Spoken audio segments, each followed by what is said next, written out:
ബേസിൽ ജോസഫിന് കാര്യമായിട്ടൊന്നും ചെയ്യാനില്ല, ഈസിയാണ്. ഓ അങ്ങനെയാണ്. ആ ഗ്യാരണ്ടി മെയിൻറ്റെയിൻ ചെയ്യാൻ പറ്റി. പക്ഷെ എക്സ്ട്രാ ഓർഡിനറി പെർഫോമൻസിനുള്ള വകുപ്പ് കഥയ്ക്കകത്തില്ല. എന്താ സംഭവം പറ കേക്കട്ടെ.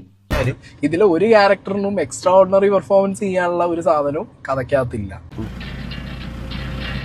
യൂട്യൂബർ അല്ലേ?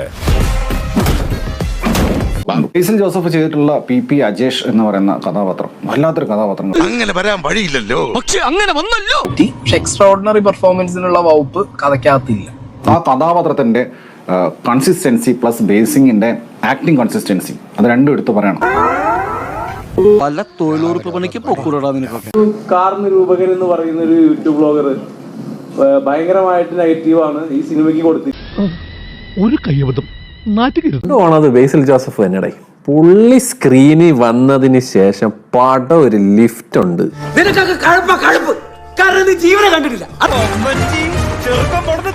ഭയങ്കരമായിട്ട് ഇഷ്ടപ്പെട്ടു. ഗംഭീരമായിട്ട് ആ ക്യാരക്ടറിന് ബേസിൽ പൊളിച്ചടുക്കിയിട്ടുണ്ട് കേട്ടോ. നിന്നെ പോലുള്ളവർ ഇങ്ങനെയൊക്കെ ചെയ്ത ചേട്ടത്തേടുകൊണ്ട് തള്ളകളി കെട്ടും വിട്ടുകൊടുക്കാതെ ഫൈറ്റ് ചെയ്ത് എന്നെ പോലുള്ളവരെല്ലാം അത് ബാധിക്കുന്നത്. ഇവനാണ് ഞങ്ങ പറഞ്ഞ നടൻ. ഇവനാണ് നടൻ. ഞങ്ങൾ അങ്ങ് ഇറങ്ങട്ടെ. ആയിക്കോട്ടെ, സന്തോഷായി.